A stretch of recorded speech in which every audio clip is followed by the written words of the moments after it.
은혜를 베푸셔서 함께 하신 아버지 감사합니다. 이 밤에도 하나님 저희들을 추운 날씨 가운데서 불러주시고 또 비가 오는 가운데서도 우리의 몸과 마음이 움츠리지 아니하고 하나님께로 찾아와서 주의 긍휼과 은혜와 자비를 구할 수 있는 복된 마음 주셔서 감사합니다. 성령님이 이 밤에 우리의 마음에 찾아와 주셔서 우리의 삶의 희망과 용기와 꿈을 허락하여 주시기를 원합니다. 우리의 심령에 하나님의 크신 은혜가 함께해 주옵소서.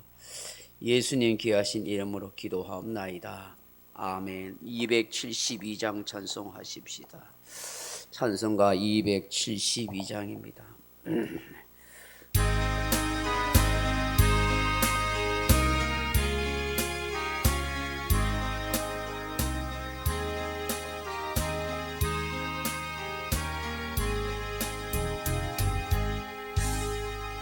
고통의 멍에 벗으려고 예수께로 나아갑니다. 자유와 기쁨 베푸시는 주께로 갑니다. 병든 내 몸이 튼튼하고 빈궁한 삶이 구해지며 죄악을 벗어버리려고 주께로 갑니다.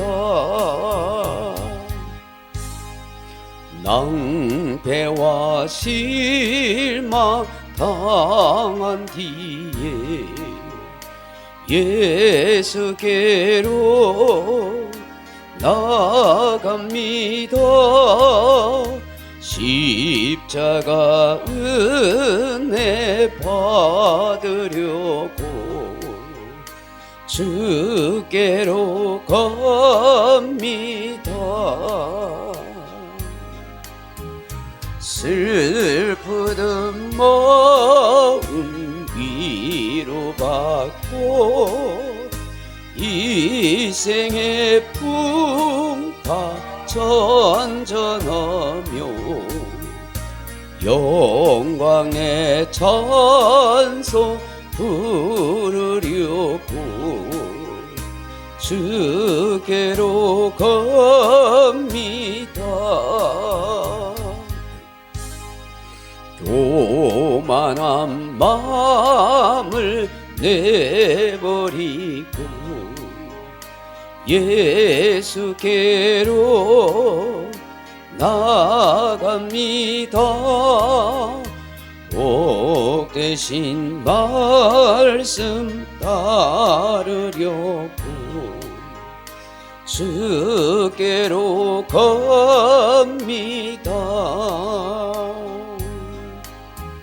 실망한 이 몸 힘을 얻고 예수의 크신 사랑받아 하늘의 기쁨 맛보려고 주께로 갑니다. 죽음의 길을 벗어나서 예수께로 나아갑니다. 영원한 집을 바라보고 주께로 갑니다. 열망의 오후 헤어나와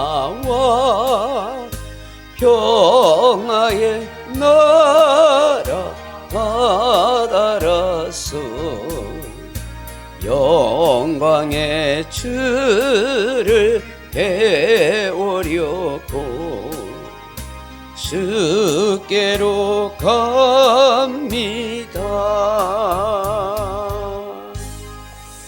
아멘. 457장 찬송하십시다. 457장입니다.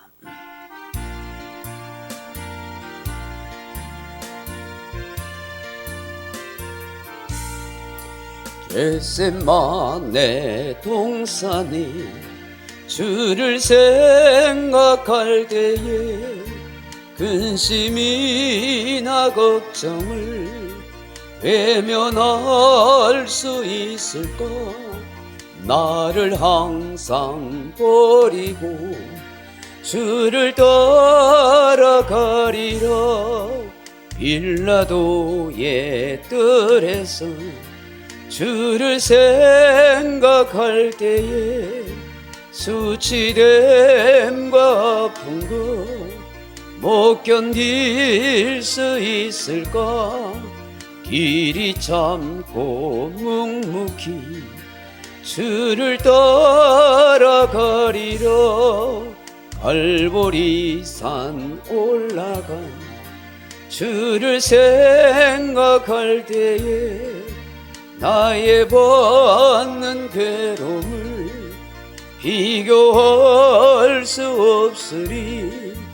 십자가를 지고서 주를 따라가리라.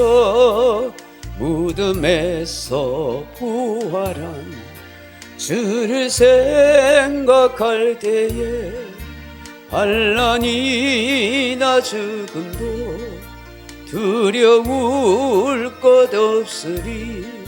성전가를 부르며 주를 따라가리라. 아멘.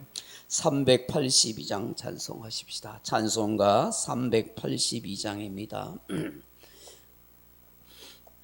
382장입니다.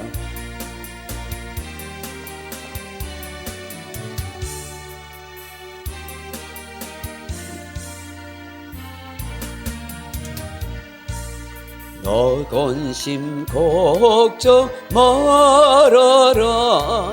주 너를 지키리. 주 날개 밑에 거하라. 주 너를 지키리. 주 너를 지키리. 아무 때나 어디서나 주 너를 지키리. 널 지켜주시리.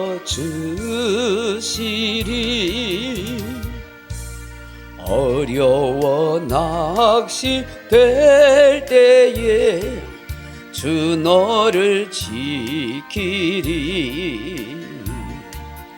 위험한 일을 당할 때 주 너를 지키리.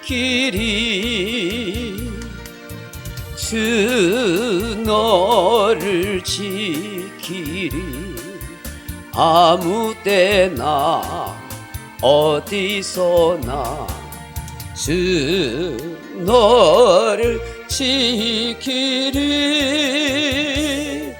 늘 지켜주시리. 너쓸 건 미리 아시고 주 너를 지키리. 구하는 것을 주시며 주 너를 지키리. 주 너를 지키리. 아무 때나 어디서나 주 너를 지키리. 늘 지켜주시리. 어려운 시험 당해도 주 너를 지키리. 구주의 품에 거하라. 주 너를 지키리. 주 너를 지키리. 아무 때나 어디서나 주 너를 지키리. 늘 지켜주시리.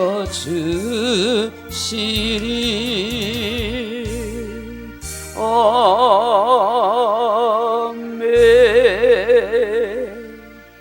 413장 찬송하십니다. 413장입니다.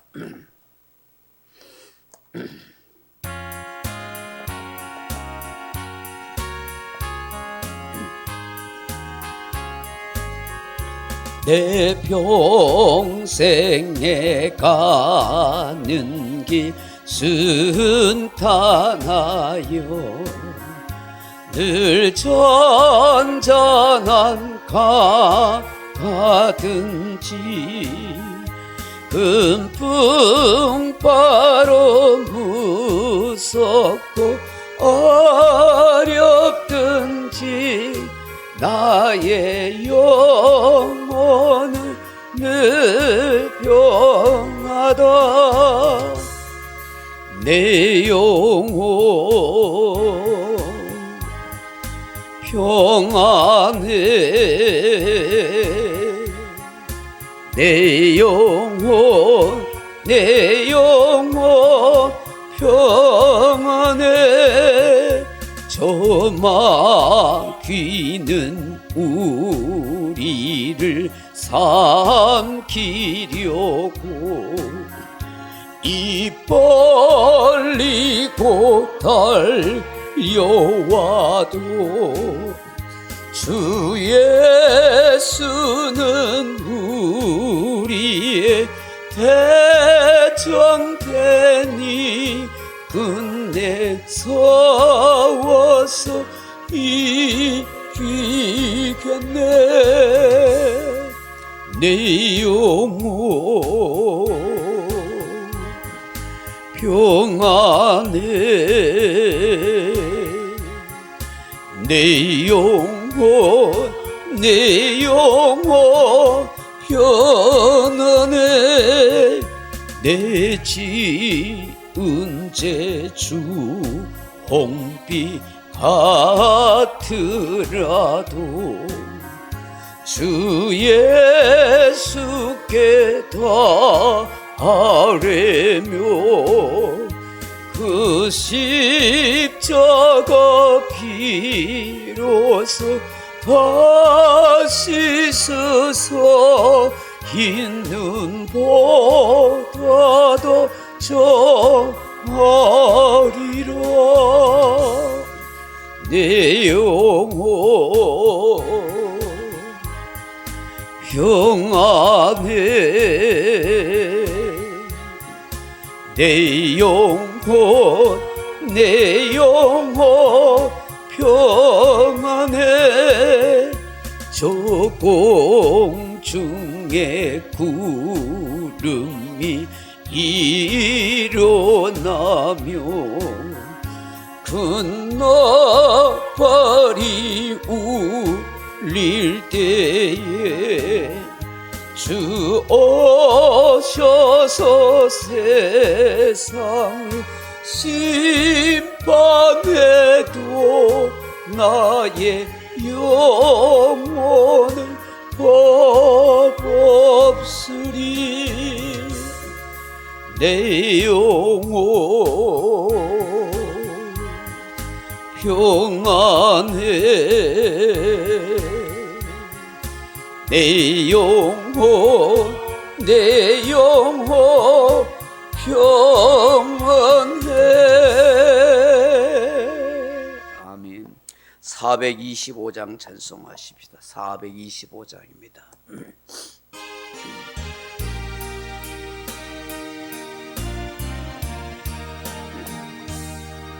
주님의 뜻을 이루소서. 고요한 중에 기다리니 진흙과 같은 날 빚으사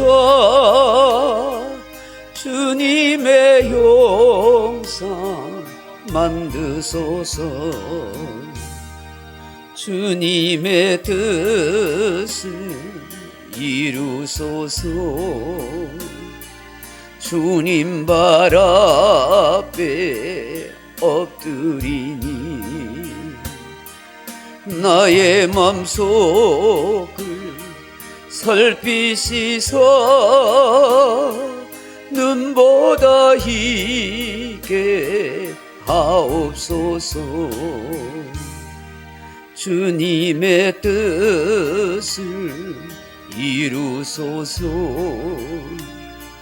병들어 몸이 피곤할 때 권능의 손을 내게 펴서 건강케 하여 주옵소서. 주님의 뜻을 이루소서. 온전히 나를 주장하사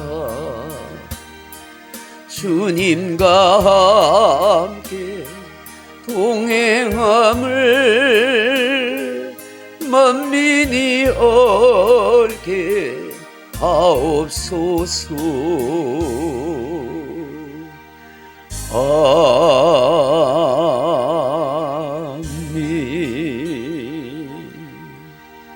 하나님 말씀 구약 성경 민수기 27장 18절로 23절 말씀 같이 읽습니다.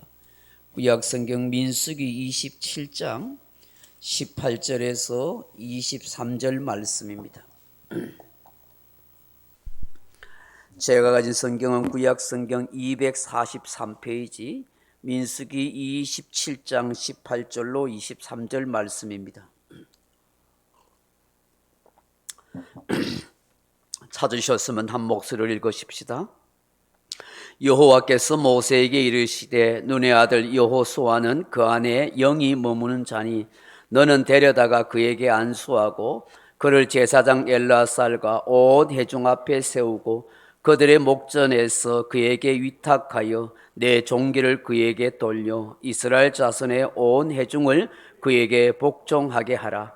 그는 제사장 엘르아살 앞에 설 것이요 엘르아살은 그를 위하여 우림의 판결로서 여호와 앞에 물을 것이며 그와 온 이스라엘 자손 곧 온 회중은 엘르아살의 말을 따라 나가며 들어올 것이니라.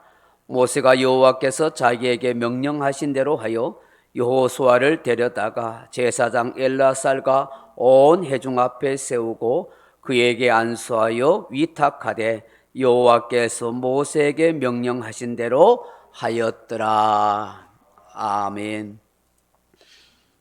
사랑하는 성도 여러분, 이제 바야흐로 하나님께서는 모세의 시대는 광야의 40년 세월로 끝나고 새로운 가나안을 시대를 준비하기 위한 여호수아를 지도자로 세우십니다. 하나님은 구원의 역사를 위해 그 시대마다 사람을 세워서 그 사람을 통하여 일하시고 역사하시는 하나님이십니다. 훈련받고 연단받던 시대가 모세의 시대였다고 하면 새로운 비전을 나누고 땅을 정복하고 공유할 시대는 여호수아의 시대라고 할 수 있습니다. 구속사적으로 생각하면 모세는 율법의 시대요 여호수아는 은혜의 시대입니다. 모세는 구약의 율법을 대표하나 여호수아는 신약의 예수 그리스도를 상징합니다. 그러므로 율법으로는 약속의 땅에 들어갈 수 없으나 여호와는 구원이시다 하는 이름을 가진 여호수아 예수 그리스도를 통해서 약속의 땅 천국에 들어갈 수 있다 하는 것을 의미하기도 합니다. 로마서 8장 3절로 4절에 율법이 육신으로 말미암아 연약하여 할 수 없는 그것을 하나님은 하시나니 곧 죄를 인하여 자기 아들을 죄 있는 육신의 모양으로 보내어 육신의 죄를 정하사 육신을 쫓지 않고 그 영을 쫓아 행하는 우리에게 율법의 요구를 이루어지게 하려 함이니라고 말씀하십니다. 사랑하는 성도 여러분, 오늘 하나님께서 모세를 대신하여 여호수아를 이스라엘을 이끌 지도자로 세우십니다. 왜 하나님께서 여호수아를 택하여 새로운 지도자로 세우실까요? 이스라엘 땅에 많고 많은 젊은이들, 족장들, 지도자들이 많이 있음에도 불구하고 이스라엘을 이끌 최고 지도자로 여호수아를 선택하고 뽑으신 이유가 무엇일까? 어떤 면이 남과 달랐기 때문일까 하는 것입니다. 본문을 중심으로 첫째 생각해 보면 여호수아 안에 하나님의 영이 있었기 때문이라 하십니다. 모세가 지금 하나님께서 이스라엘 백성들을 위하여 자신을 대신할 새로운 지도자, 목자를 뽑아달라고 간절히 호소하고 있습니다. 목자 없는 양같이 되지 않게 해달라고 간구합니다.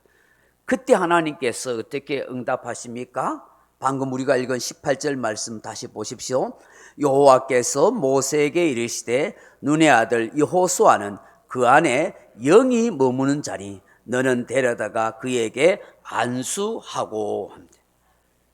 그 안에 영이 머무는 자다 그렇게 말씀합니다. 아세르루아흐 하는 히브리 말로 하나님의 영, 성령의 감동과 감화를 받고 사는 자 하는 뜻입니다.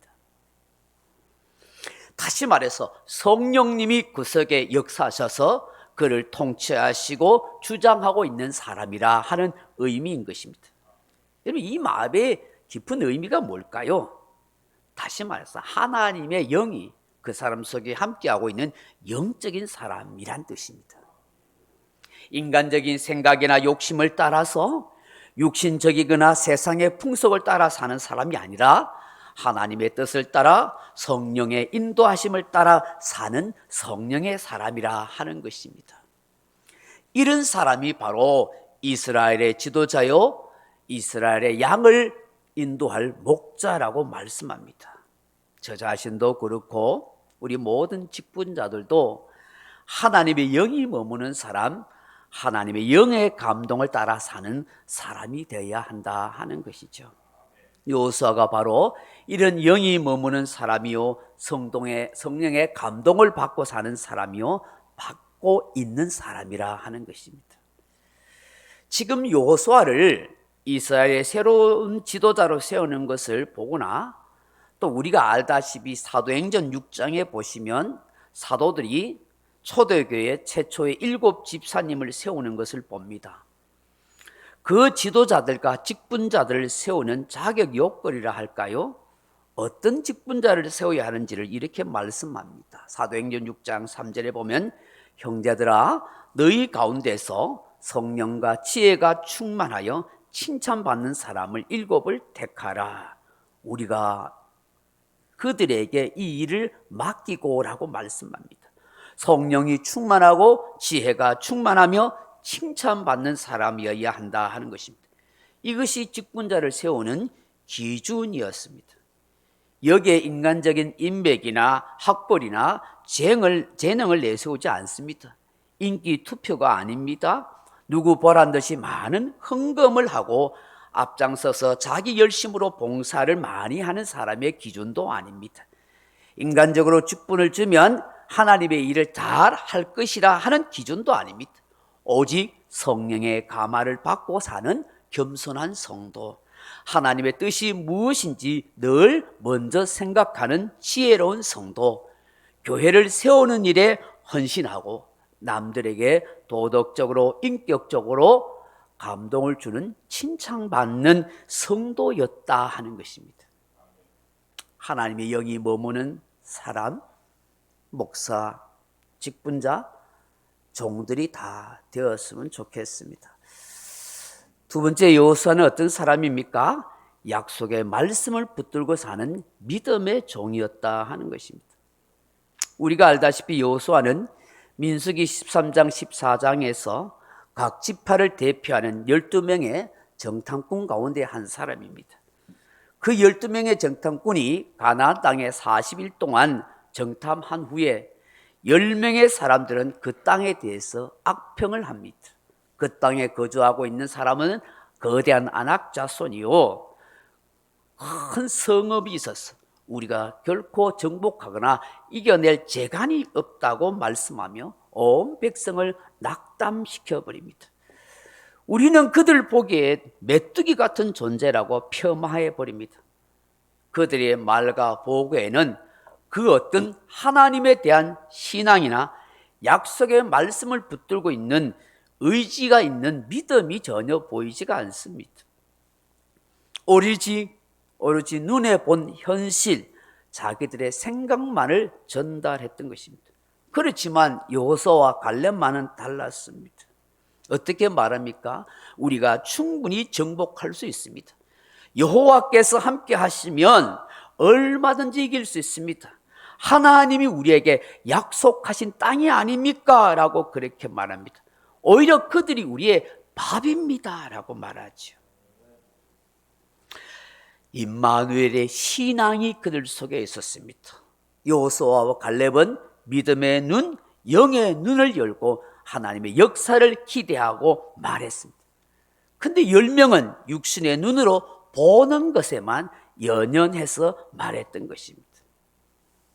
교회는 말입니다, 현실 파악을 잘하고 육신적인 눈만 열린 다수의 불신앙적인 사람보다는 공동체를 낙담시키고 걱정을 끼치게 하는 많은 사람보다는 하나님의 은혜와 역사를 기대하는 사람, 영의 눈이 열린 사람, 소수지만 믿음이 있는 여호수아와 갈렙 같은 성도가 더 중요하다는 사실을 하나님께서 우리에게 말씀하고 계십니다. 만약에 광야에 있었던 이스라엘 백성들, 이 광야 교회가 다수결에 의해서 결정되었다고 한다면 모세와 여호수아와 갈렙은 결코 이 백성들을 이끌고 가나안 땅으로 들어가지 못했을 겁니다. 애굽으로 돌아갑시다 하는 그들의 말에, 그들의 여론에, 그들의 분위기에 휩쓸려서 애굽으로 돌아가다가 광야에서 다 죽었거나 그 광야에서 다 망해버리는 비극적인 백성으로 소문이 났을 것입니다. 교회는 공산주의도 민주주의도 아닙니다. 신정주의입니다. 하나님의 뜻, 하나님의 말씀, 하나님의 약속, 하나님의 인도하심을 받는 하나님 중심의 공동체인 것입니다.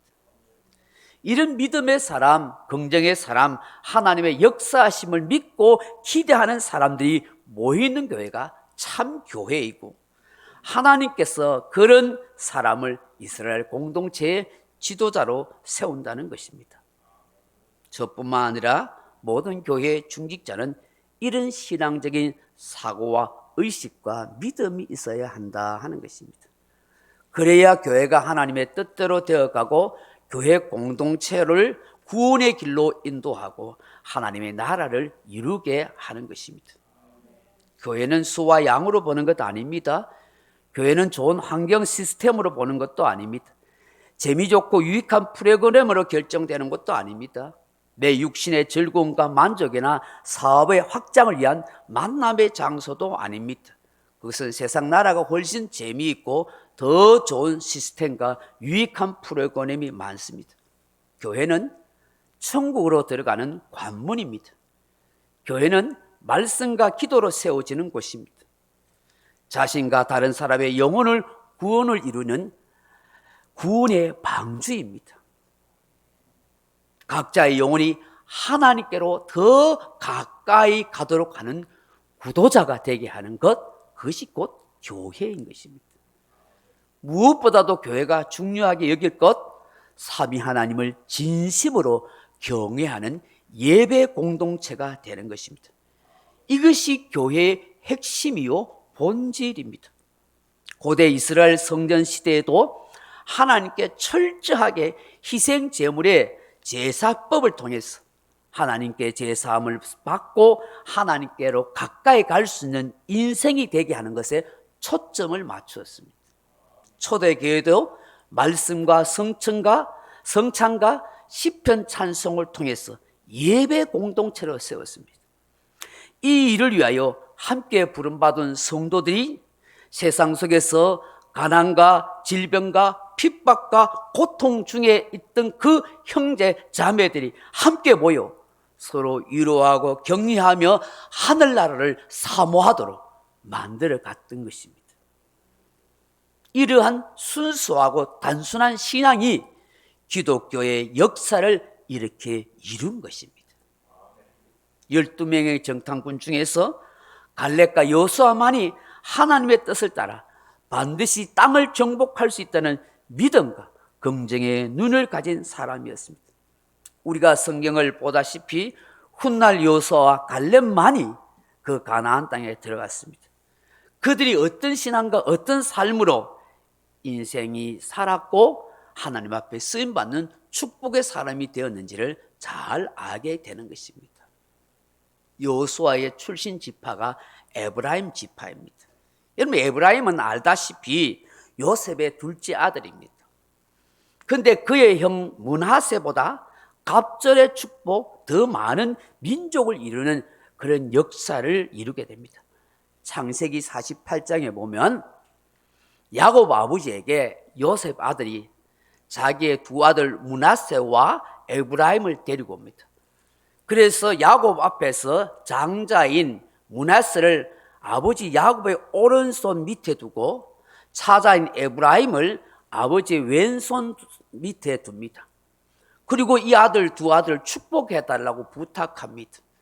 그때에 야곱이 손을 어긋만나가지고 오른손을 가지고 차자인 에브라임 머리에 손을 얹고 왼손을 가지고 장자인 므낫세 손을 위에 이렇게 얹어서 축복합니다.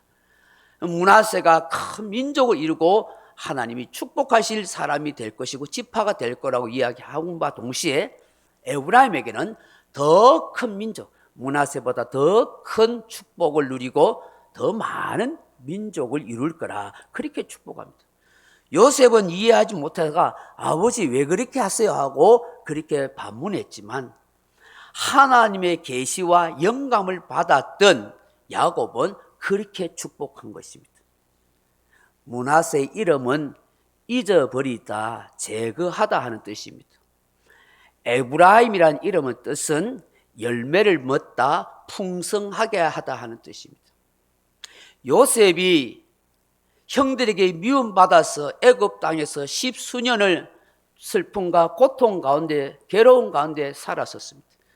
그래서 거기서 결혼을 해서 그 첫 아들을 낳았을 때 하나님이 내 고통을 다 잊어버리게 하셨다 하는 의미로 므낫세 이름을 낳은 거예요.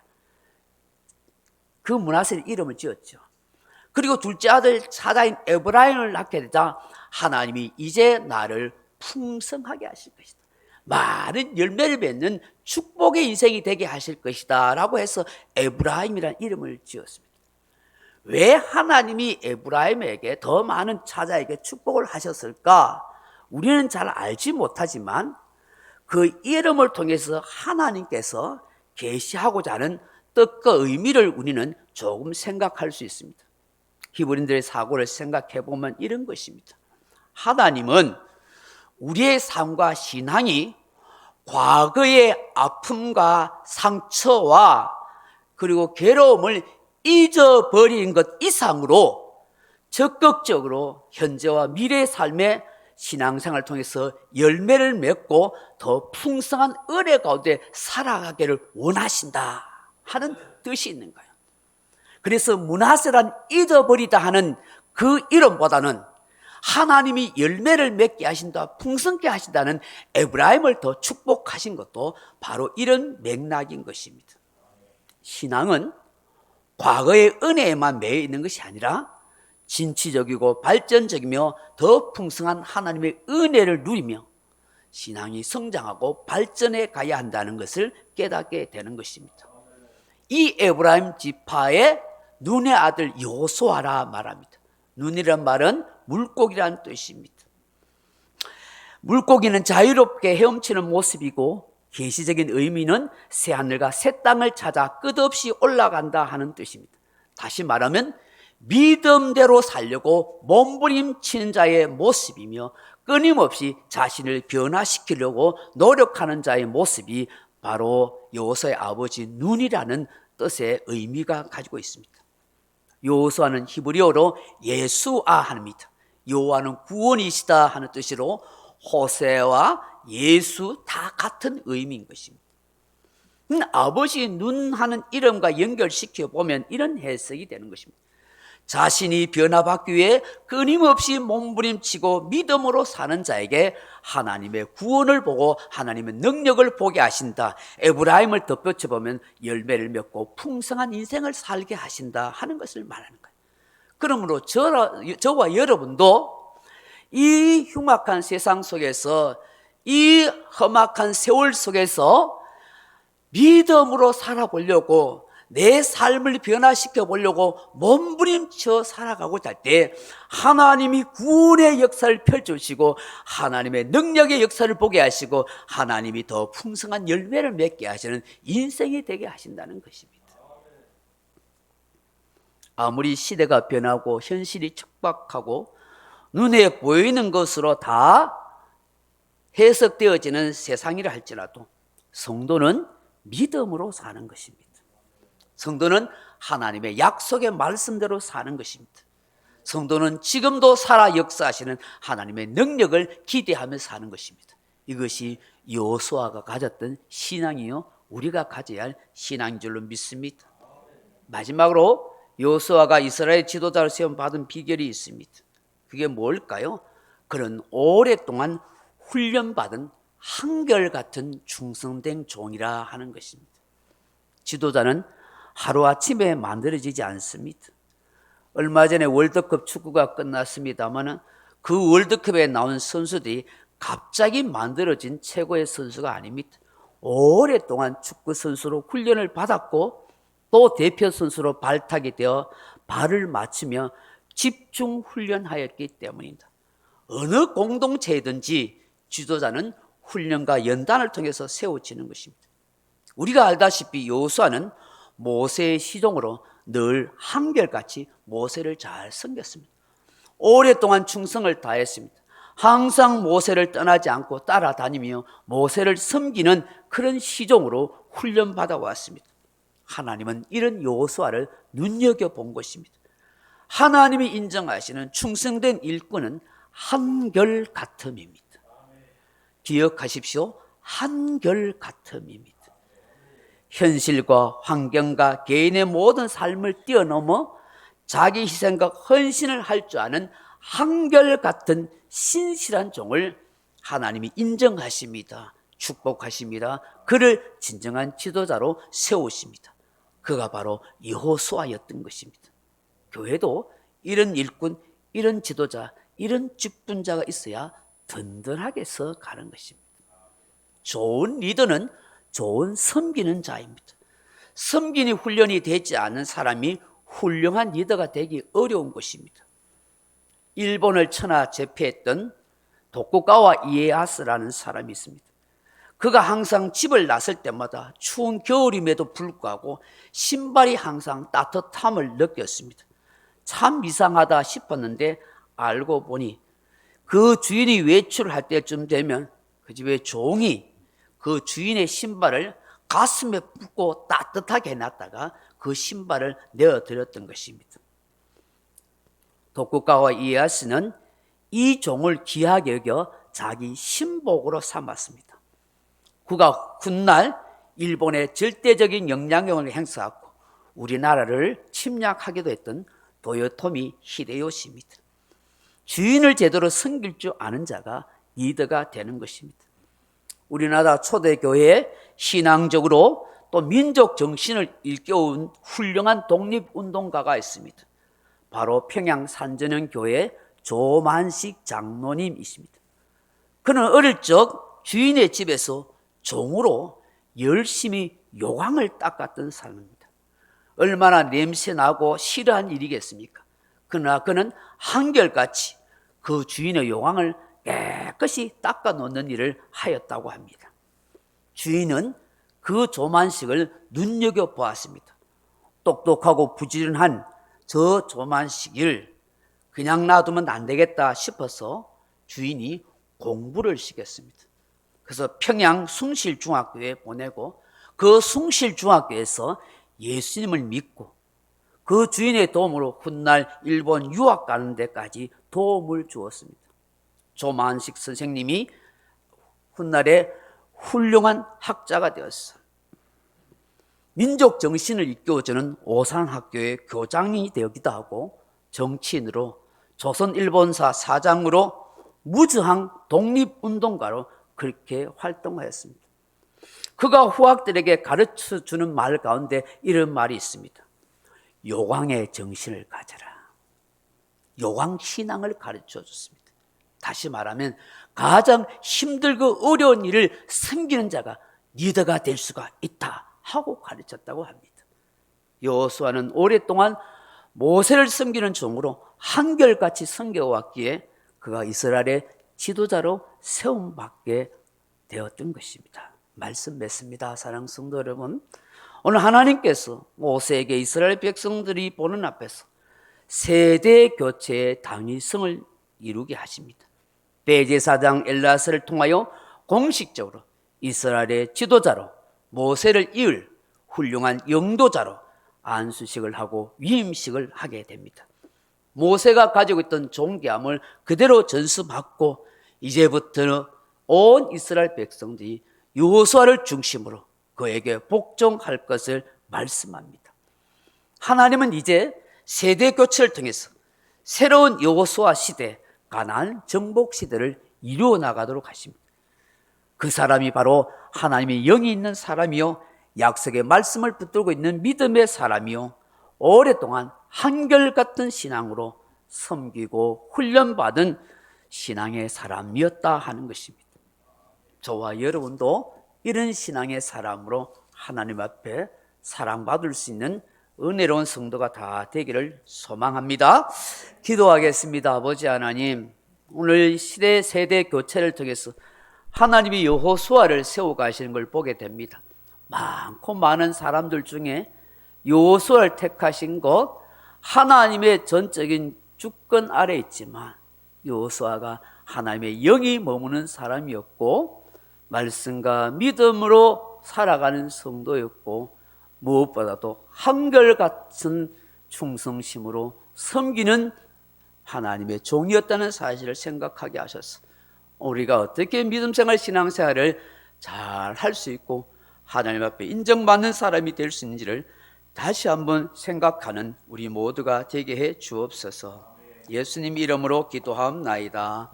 아멘. 216장 찬송하십시다.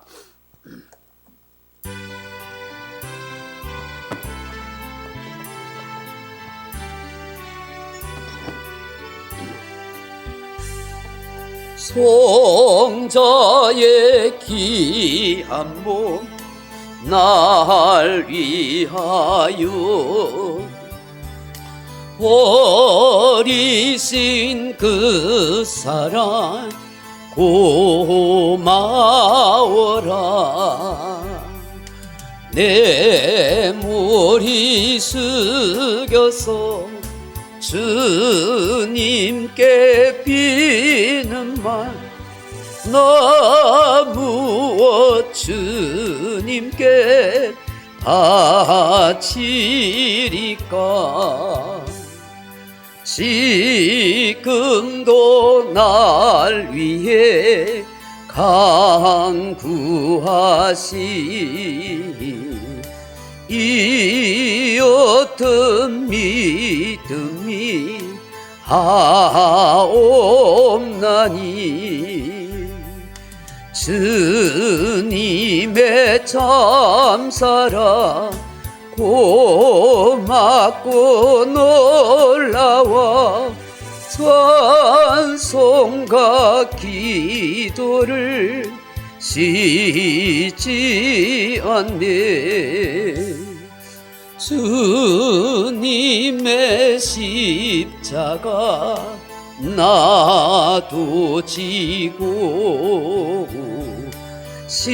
신실한 믿음과 마음으로 형제의 사랑과 친절한 위로를 네게 나 베풀게 하옵소서. 만 가지 은혜를 받았으니 내 평생 슬프나 즐거우나 이 몸을 온전히 주님께 바쳐서 주님만 위하여 늘 살겠네. 아멘. 말씀을 생각하면서 여러분 가정과 자녀와 나라 민족과 교회를 위해서 기도하시다가 돌아가시기 바랍니다. 기도하겠습니다. 아버지 하나님 감사합니다. 아버지 하나님, 이 세대 교체를 통해서 하나님이 여호수아를 모세를 이어서 세워가시는 역사를 보게 됩니다. 하나님의 영이 머무는 사람을 통해서 하나님의 지도자로 직분자로 세워가시고 하나님의 약속의 말씀을 붙들고 믿음으로 사는 종을 통해서 하나님께서 일꾼을 세워가시고 신실하게 한결같은 신앙으로 훈련되어지고 섬기는 종으로 리더자로 지도자 세워가심을 다시 한번 깨닫게 됩니다. 아버지 역사해 주시옵소서. 이 모습들은 어떠해야 되는지 다